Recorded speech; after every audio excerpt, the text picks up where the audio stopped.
Welcome to the Future of Wellness, exploring self-transformation and holistic healing to unlock your inner potential. Hosted by Christabel and Keith Parker. Hello and welcome to this episode of The Future of Wellness. Today we're going to be talking about a subject that is very close to our heart, and we're going to be talking about group fields. So we're often asked about group fields, and that's partly because this is actually the primary format of our trainings. People are curious about why we work in groups and what's actually different about it.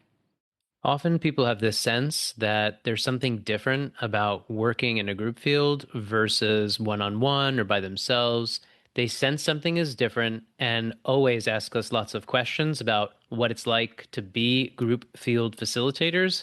So this episode is dedicated to talking about the different dynamics in different group field settings and individual and relational field settings, etc., and making all of this much more clear. Whereas people might not have the language for it, they can feel that something fundamentally different is happening than, say, working one-on-one. And they're right, something is different. A group is actually creating its own field with its own dynamics, intelligence, and effects. So in this episode, we're going to move away from the mysticism of group fields and the hype and actually break it down step by step, what a group field is, how it forms, and why it works the way it does. A good way to navigate this material is going to be to build up the kinds of energetic dynamics between individuals, relationships, and groups so we can see how they're all different. So the first thing we want to cover, therefore, is the individual field. It's the development of an internal reference point, because when you don't have interactions with anyone else, just yourself, then you get to build up an internal self-reference. At the most basic level, each of us has our own energy system and our own nervous system. And this is the field you're working with when, as Keith said, you're running energy on yourself, meditating, or doing any kind of self-practice. It's the groundwork that needs to be developed in terms of understanding yourself. Without individual practice and understanding your own individuated field, how can you understand the dynamics of connecting to anything else? So over time, that internal clarity is what's allowing us to meet the external world with far more intelligence. It's where we learn how our system behaves without needing anything else involved. As soon as another person enters the picture, something new happens. And here we move on to relational fields. So when two people interact, we have the sum of the two parts, as it were, and also a third field emerges. This is what we call a relational field. So formally, this will show up in relationships such as practitioner and client or therapist and client. But informally, actually, it's everywhere with our partners, our family members, our co-workers. The learning curve here is that relational fields create mirroring. They start to show us what's mine, what's yours, and what's actually happening between us. So for practitioners, this is where discernment really starts to sharpen. We're beginning to learn what's my energy, what's not my energy, and what is moving through the interaction itself. And that distinction is far more nuanced and important than most people realize. That third field that you mentioned is maybe helpful to give a kind of visual analog. If we think of two overlapping circles, there's going to be the place where the circles overlap, and there's a different thing than where they're individuated versus where they're overlapped. So we can call them overlapping, we can call them merging, we can call them interacting, but nonetheless, it's this thing where two people's energy interact and this third component emerges. And this is where things get really interesting, where there's issues of discernment, what's mine, what's yours, etc. And it's the beginning of self and other. Right. So each layer, we can see we're painting a picture here that each layer is building capacity for the next. So in understanding group fields properly, it's really helpful to see them as part of this stack or progression from the individual field through to the relational field. And at that point, we reach the hinge point to what we refer to as the group field. And this is really at the heart of the field dynamics work and what Keith and I do in terms of the training sessions we offer. We're bringing multiple individuals together into a shared space, right, a group. And in doing so, a different order of the field is starting to emerge again, the group field. And a group field is not simply the sum of individuals. It's not everyone's personal stuff added together. It's not just that. In fact, it's becoming, you might say, its own living system. And we see this with families, with work environments, right? Working cultures. You see it in sports teams. You see it in training cohorts, just as ourselves. And for most people, the most intimate group field that they've ever been a part of is their family. But the same principles can apply to any shared social or energetic environment. So we could think of the group field as an organism, right? Not an average. And organisms have patterns, momentum, memory, and intelligence. And in the context of healing work, that's super crucial. People quite quickly pick up on how much more potency there is in a group field. So they might be used to a self practice or working with a practitioner, but they drop into the group field and people say, wow, that's quite a bit stronger than these other kinds of healing dynamics that I'm used to. Why is that the case? And as you mentioned, Christabel, it is not a linear kind of situation. It is a logarithmic effect. It is an exponential curve when you keep adding people together.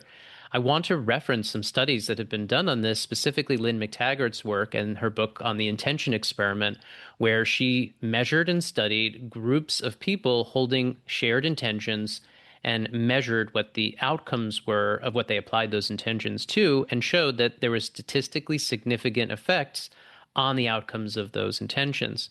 So the simple findings are that collective focused attention can measurably affect physical or biological systems.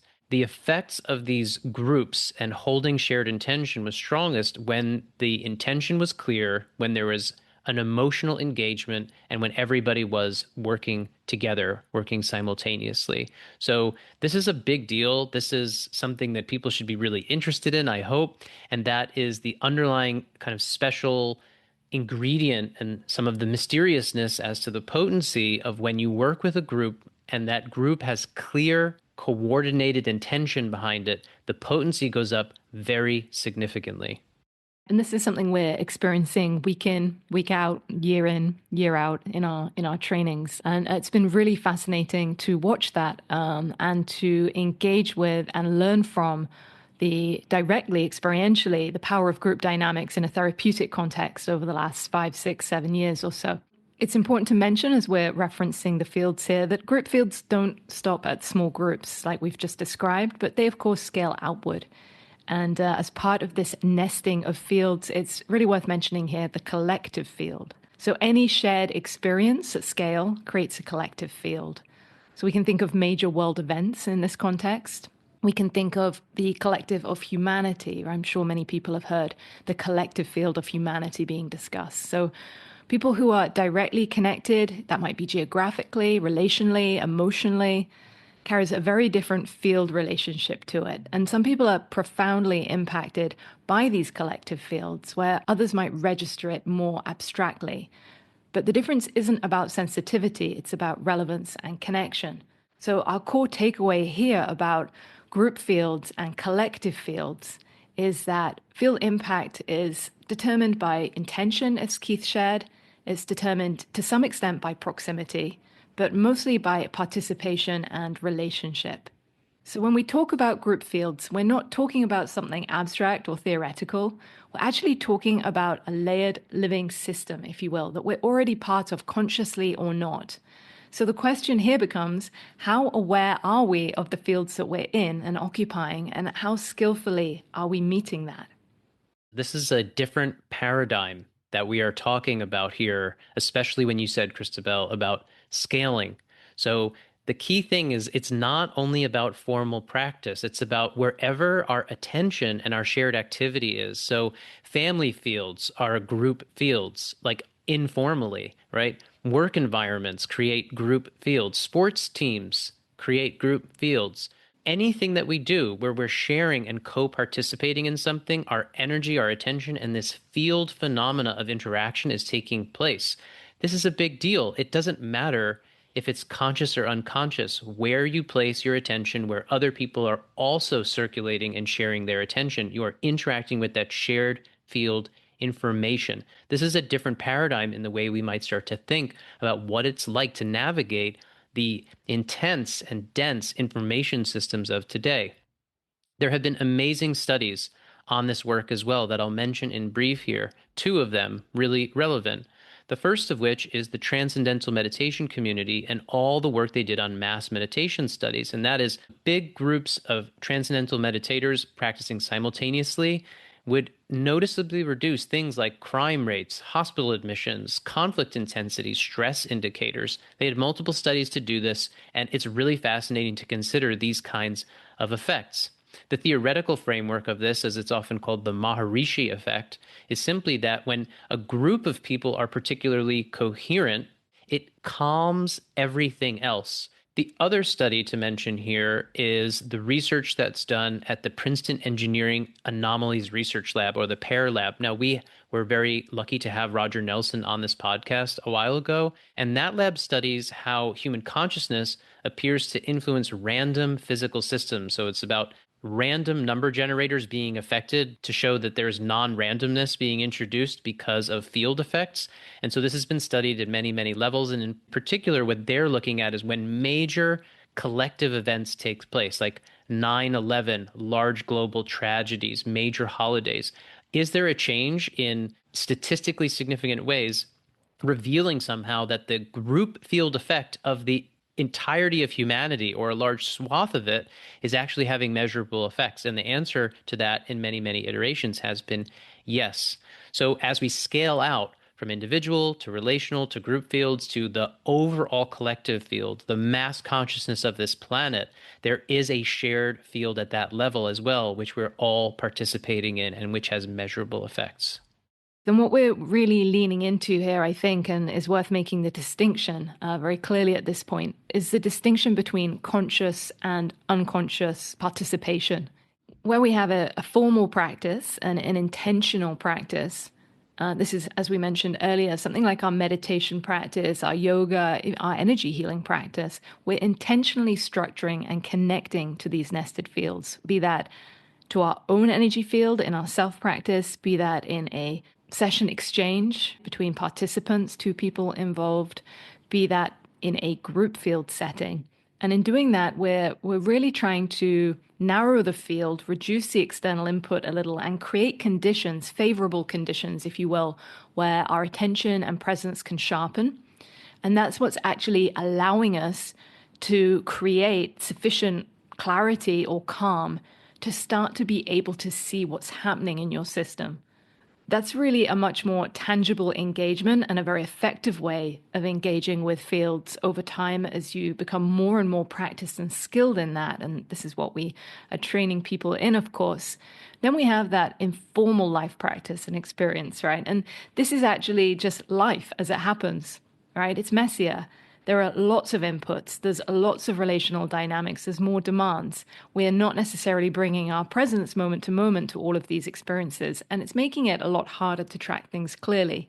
So it's really important in a conversation about the potency of group fields, particularly in a therapeutic context, to make that distinction between where we're consciously engaging with material and where actually we are engaging, known or unknown, unconsciously. Sometimes we're engaged in a conscious manner, and sometimes we're engaged in an unconscious manner, and yet we're still engaged. The difference is quite stark and strong when you look at the results of those interactions. And you know this when you start to do things in life, when you have a kind of formal practice where you work with others or you develop your own inner practice, you notice the effects of spending time in fields that are moving towards greater levels of coherency. It's an unmistakable effect and one that's quite desirable once you get used to it. Okay, so having set up all that context, now's a great time to jump into fields and group fields in the context of therapeutic work, which is what we specialize in and have done for a number of years.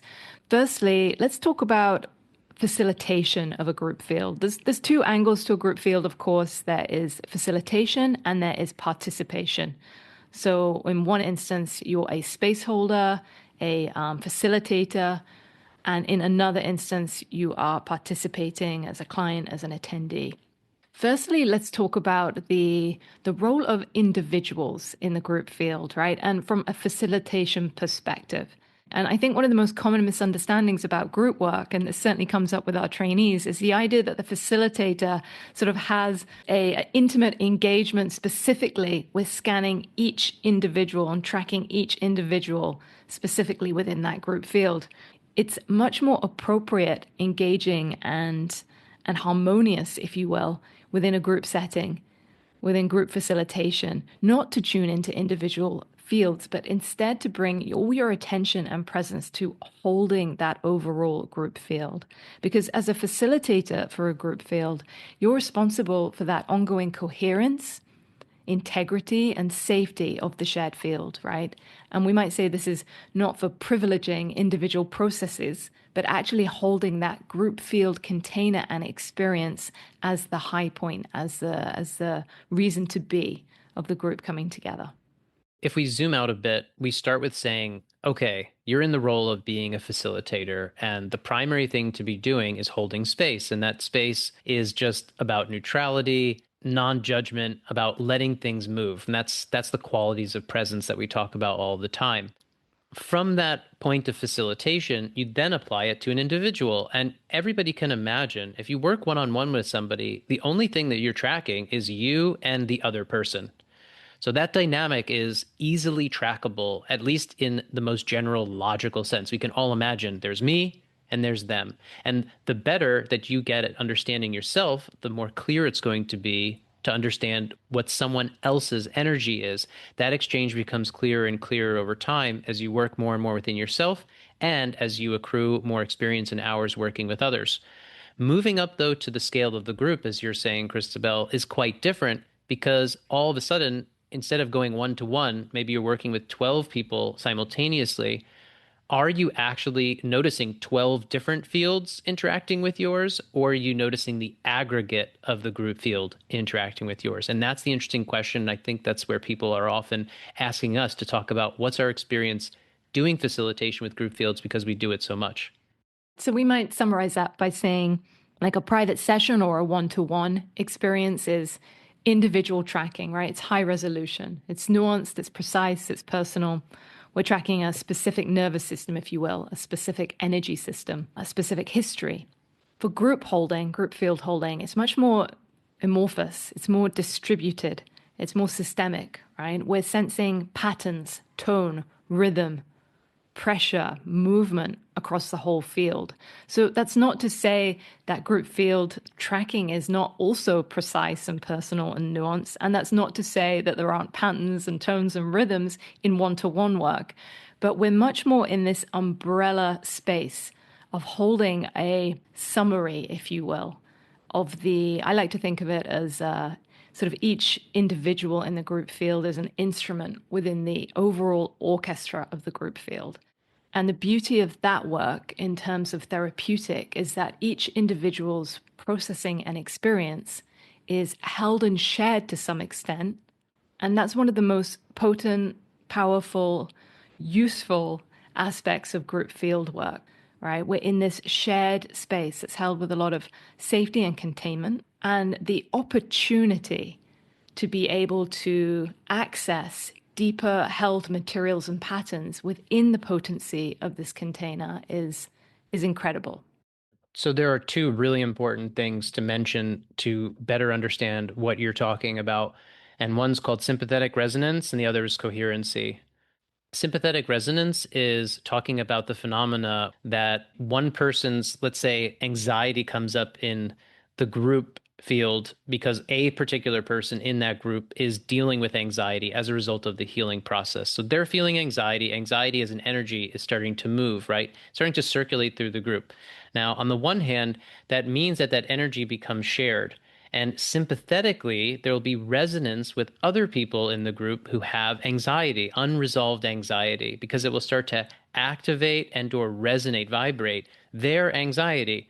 So it's not the phenomena that somebody is taking on somebody else's anxiety, but rather that that anxiety is being mirrored, reflected, and resonant within their own anxiety. So it presents this opportunity, as you described, for a person to get more in touch with it. Now, that certainly is very different than the language that is sometimes used by some people, which says taking on someone else's energy. So it's important to reference that as it's a very clean, healing mechanism that is extremely beneficial and intentional.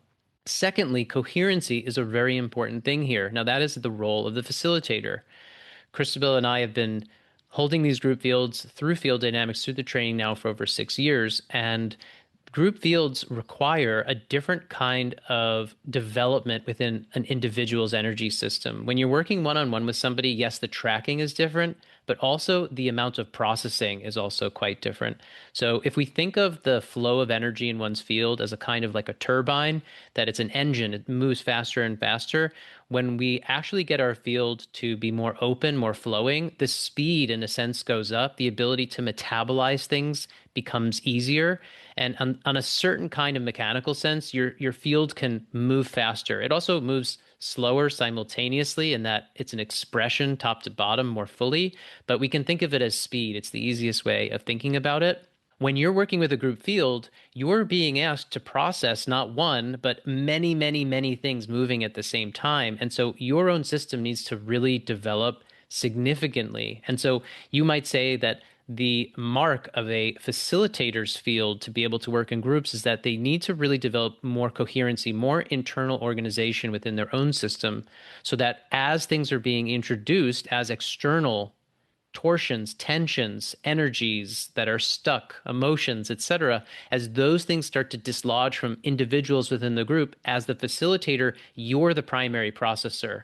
And your system needs to chug away, metabolize, and move quicker and quicker to be able to essentially digest those things so that it can circulate out of the group and be healed effectively. And again, it's important. This is not the facilitator taking on anything, but what it is it's a space for processing.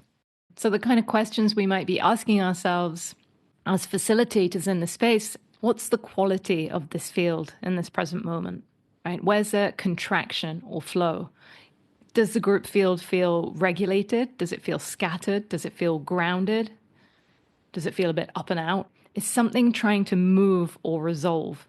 And the signals that are being experienced reading that sort of umbrella summary field don't specifically belong to any one person, as it were. So as facilitators, when we start tracking individuals inside a group, two things, tend to happen. You're starting to sort of fragment your connection to the overall field. So your attention is naturally narrowing and you're disconnecting to a certain extent from that broader group field intelligence. Whereas holding the group as a whole means that you're trusting the field to do what it needs to do without micromanaging to the sort of individual storylines or narratives held within it. This is less about intervention, I'd like to say, right at this point. It's more about attunement. When it's done well, the individuals within that field are actually supported more, not less, because we're allowing and facilitating the overall directional flow that's desirous to take place, to move and to shift, and for transformation and transmutation to take place. And there's something I'd like to add here that I think is really important. We're talking very much from the perspective of holding a group field, but crucially, what about the experience of being held within that group field? And this is something that our clients, trainees, students, attendees feedback on regularly. In fact, I think it's safe to say, Keith, that arguably one of the most common comments we receive as feedback from our trainings is a level of sort of before and after surprise at what it is to experience the potency of a group field in this context.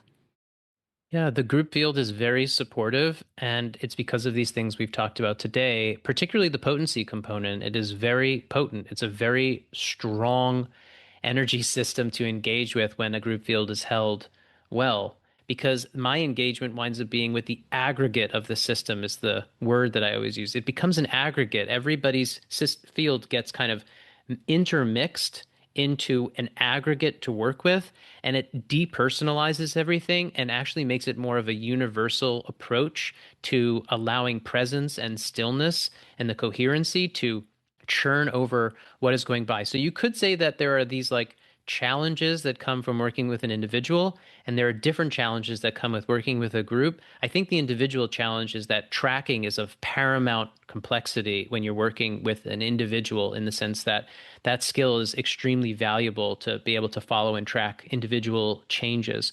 When you're working with a group, your energy system needs to be really, really developed to be able to handle the amount of horsepower that is being kind of worked through, and the individual tracking requirements go down very significantly. So this is the big push-pull to me of individuals versus groups, and something in a more mechanistic way to think about how this works. So, if we reflect that an individual energy field can be imagined a little bit like a tornado, all right, there's a stillness at the center and movement around it. Energy is circulating, it's organizing, it's responding. And when we move into group work, that same dynamic is multiplied. Only there's more torsion, more velocity, more pressure.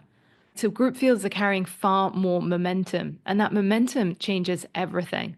If we reframe that in terms of a processing and healing perspective, that processing energy is movement. So healing isn't about fixing, but instead it's about restoring that movement to areas where there's stagnation, distortion, stuckness. So, as Keith was sharing, when energy is stuck, the field slows down, right? And responsiveness drops and the flow diminishes. And at the extreme end, the group field is having challenge, it's having sort of density. When a group carries unresolved emotional material, the field doesn't just slow, but it accumulates pressure. Right. So that's why group feel can feel much more intense, not because it's chaotic, but because there's so much stored energy in the summary of the system. So a facilitator isn't just working with one sort of seized up system, but they're holding a field with multiplied pressure. And so really having to concentrate to help bring and aid movement and to allow that to resume. So that skill requires skill, regulation, and timing. And again, I think this is why people really receive such benefit and enjoy and are often surprised at the potency of group fields. Just as Lynn McTaggart did those experiments and she measured it, we have been privy to dozens of training cohorts where people they see the results of working in an intentional and clear group field, how they have transformed so much in a short amount of time, how they've processed so much in a short amount of time, how they've gotten to deep aspects of shadow and subconscious in such a short amount of time. Because when you get into a group field that is well facilitated, a lot happens in a little amount of time. And people, particularly, I think, often comment, Keith, on how that changes over the duration of working within the group field as well. So many people notice, especially those who've been doing the work for some time, that there's a sort of cumulative effect. And as the group field gathers coherency, as the community of a training cohort strengthens and develops, as trust is built with facilitation, but also within the members of the group itself, that the work feels stronger over time, right? Not louder or more dramatic necessarily, but more potent. And I'd say there are a couple of reasons for that. One you've mentioned is practitioner development, ours included, right? So our own systems are much more refined than they were years ago. There's a greater tolerance for velocity, for pressure. There's more capacity within us as individuals to stay present when things move quickly. And I think I would hope that that's a skill set that only continues to evolve as our own inner process continues to evolve. The other thing I'd mention is that the tools themselves that are being used, and this is specifically in the context of the EHT and the energy healing tools that we're presenting and sharing. And hundreds of people are now practiced with these tools, right? They've been used, they've been tested, they've been embodied, lived with, shared with. And there's a concept, we might say, in biology and systems theory called morphogenetic fields. And the basic idea is that information becomes more available the more it is used, right? So the learning doesn't just live in the individuals, but it lives in the summary field of all those holding it. So you'll speak to this as well, I know, but we might say that when a tool is used, when it is practiced repeatedly, something really interesting starts to happen. It starts to interface much more easily from our perspective with the human energy field, right? The access becomes smoother. There's less effort required to enter the state in which the tool is desired to support. Yeah, this is the work of Rupert Sheldrake and morphic fields, or field memory, field resonance. It really gives it a more of a scientific kind of box or nomenclature to work with. And it's simply, like you said, that things that are introduced at the field level are remembered. And so the familiarity or the memory makes things go deeper over time. Studies that have been done, for example, just as a really clear example, is that they'll expose rats to learning a maze in Australia, and the rats will run that maze for the first time in Australia. And then they introduce a group of rats over in North America to the same maze, and reliably and in a statistically significant way, the rats are able to run the maze much quicker. So there's something of a field memory that's taken on. And this applies to something like energy work, like we're doing, where there is a tool set in field dynamics. There's a big menu given out. And as the years have passed and as we've used these tools over and over again, and as individuals have practiced with them and practiced on themselves and with clients over time, the memory, the field memory of these tools actually deepens. They become more potent, both because of this memory effect, as mentioned, but also, as you also said, which is that our own systems have evolved over time. And there's been quite the learning curve in the last 6 years. I know that the first, couple of years of the EHT, it was quite different to hold a group field than it is now. There were times when our own systems maybe were pushed or brought about certain challenges to be able to get over the hump of certain kinds of emotional processing, et cetera, both within what individuals were needing to have processed through the group or what it sympathetically would resonate within us, either or. And as time has gone on, holding a group field has become increasingly simplified, in a certain sense, easier. And that's why there's also this greater potency, greater speed and coherency to the group fields when we're working with them now. I love this perspective. For me, we might say that, field dynamics it's really a living system, right? It's not a static methodology, but it's very much a living system. And it evolves as it is practiced, as we evolve, as we facilitate. We're in this wonderful dynamic as facilitators with our attendees, where we have the honor and privilege of learning and experiencing, of course, alongside them. So I hope you've enjoyed today's episode. Primarily what we've discussed is that healing doesn't happen in a vacuum, right? It happens within the field. It's happening through resonance, not isolation.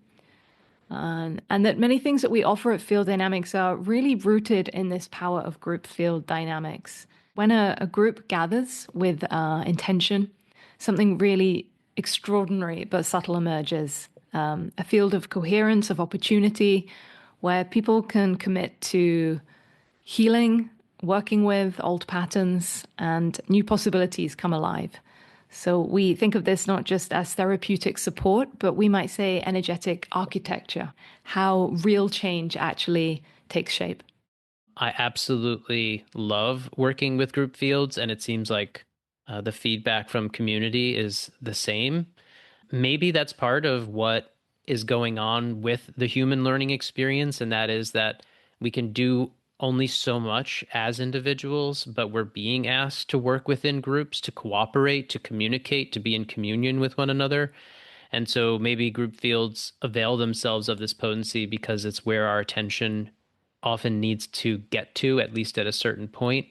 So we've covered this kind of strata of individual to relational to groups, and it's a really diverse, full set of understanding how we're interacting energetically within ourselves and all the way out to the collective. Hopefully this has informed everybody why group healing is so powerful and a bit about the dynamics that underlie them. Once you understand how group fields work, you might stop asking why they're powerful and start asking how you can engage with them in a more conscious manner. Thanks for taking the time to listen today. I think that Keith would concur. This is a subject we could talk about for some length of time. Maybe it's a theme we'll return to for later episodes, because it really does lie at the heart of our work, our offerings with Field Dynamics. So we look forward to connecting with you again in the future. Do please like, subscribe, leave a review on the podcast. It really does help us to reach more people. If you're interested in learning more about this, or even having a one-to-one chat about how the EHT program and group fields might best support your process, do feel free to reach out. We'd be delighted to have a chat. As Keith shared, this is our great passion, and we look forward to the opportunity to connect with those who resonate with this work.